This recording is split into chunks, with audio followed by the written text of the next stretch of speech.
Abraham fait pour provoquer la grâce de Melchisédek? On a capturé un des siens et il arme les plus fidèles serviteurs. Mais les fidèles serviteurs, ça peut représenter tes dons, tes habiletés spirituelles. Vous savez, les batailles dans la Bible, elles ont eu lieu. Mais derrière chaque épisode que Dieu nous raconte, il y a aussi une leçon. Il nous parle d'un semeur, mais il y a une leçon. Il nous parle d'une bataille, il y a une leçon. Est-ce que quelqu'un comprend ça? Amen. Les fidèles serviteurs, ça peut représenter tes habiletés spirituelles. Parce que parfois, ton intégrité a été capturée par l'ennemi. Parfois, ton amour pour Dieu a été capturé. Tu sais que ton amour pour Dieu peut être mis à rude épreuve. Il suffit seulement que ce que tu attends ne vienne pas. Tu attendais une chose, après, paf. Tu étais sûr, sur les femmes qui gèrent des enfants, que le mois-ci, nous mekanama. Ah, il y a mon assorti, mekanama.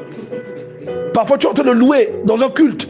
Après, tu sais, oh, mais tu vas aux toilettes comme ça, tu as saigné. Tu sais, quand tu vas revenir là, si tu n'es pas forte, tu ne vas plus louer. Là, c'est quand on a capturé ton implication, on a capturé quelque chose.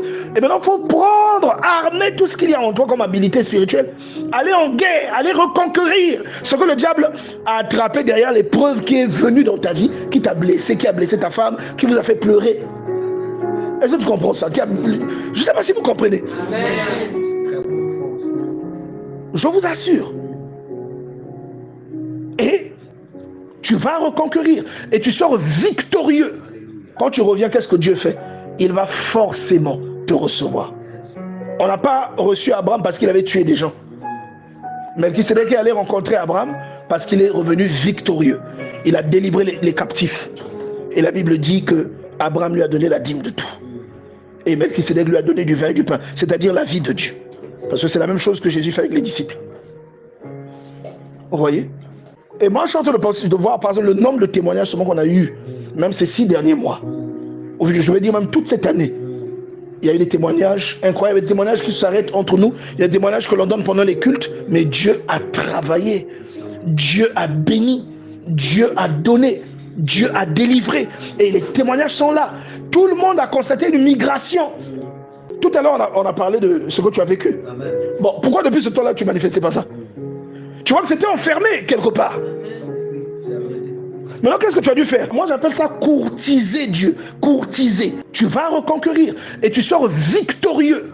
Quand tu reviens, qu'est-ce que Dieu fait? Il va forcément te recevoir. Qu'est-ce que Abraham fait pour provoquer la grâce de Melchisédek? Courtiser Dieu. Vous comprenez ça?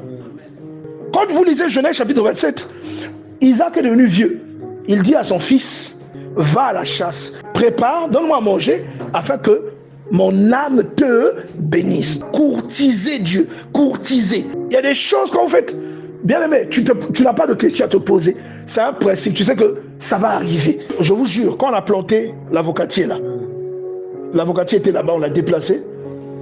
On a planté l'avocatier là, de l'autre côté. On a fait de la place là-bas, on a mis de l'autre côté. En plantant l'avocatier, on savait qu'il allait pousser. D'où vient la certitude que l'avocat là va pousser? Parce que je sais que c'est un principe. Vous comprenez ça? C'est un principe. Donc, que Dieu nous aide à comprendre. Melchisédek est allé rencontrer Abraham parce qu'il est revenu victorieux. Donc, que Dieu nous aide à comprendre cela.